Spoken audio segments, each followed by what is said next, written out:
Candidat en 2021 au départemental, vous avez fait un score honorable et vous jetez maintenant dans la bataille, vous lancez dans la bataille des municipales 2026. Oui, si on peut dire ça comme ça, c'est que fort de ce résultat, c'était un résultat prometteur.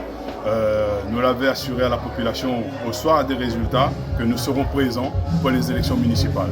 Oui, nous avons distribué des tracts parce que vous connaissez, quand on perd des élections, ou bien qu'on perd de très peu les élections, notamment de 360 voix, les gens aspirent vraiment à un changement.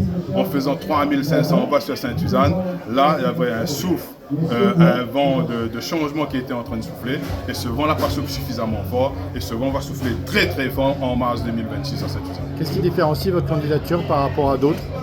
Notre candidature, je parlais tout à l'heure, c'était une candidature crédible.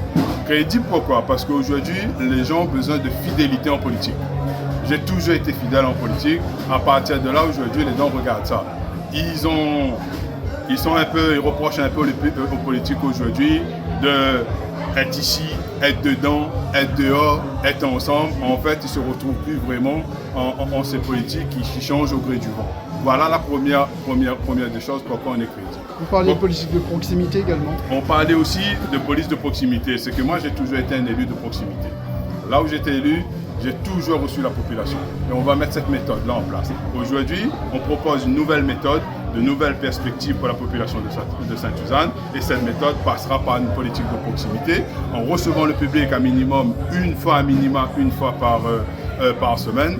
Et ensuite, être dans les quartiers lors des conseils élus, comme j'ai dit tout à l'heure. C'est que pour que la population de Sainte-Suzanne puisse venir au dossier directement, ou ce sont les dossiers qui viendront directement dans les quartiers pour cette population. Quand on habite Bras-Pistolet, quand on habite dans les Hauts, on ne peut pas forcément y assister à un conseil municipal en ville de Sainte-Suzanne. Vous vous présentez à vous comme un candidat centre-droit? C'est ma sensibilité politique.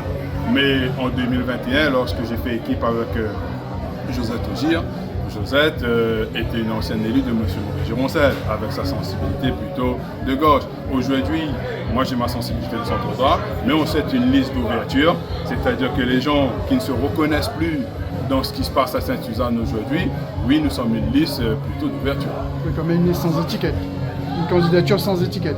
Pour l'instant, on est en train de discuter avec l'équipe sur l'étiquette ou pas. C'est que nous, par rapport au soutien qui nous appelle, on est encore au stade de soutien. Vous avez évoqué des discussions avancées avec Cyril Maker, Nouvelle Ère? On a échangé notamment sur sa vision concernant les projets pour Sainte-Suzanne. Et du coup, par rapport à ces projets, on est plutôt en phase pour l'instant. Oui.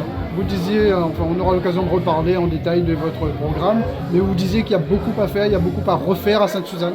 Oui, notamment je parlais tout à l'heure d'infrastructure.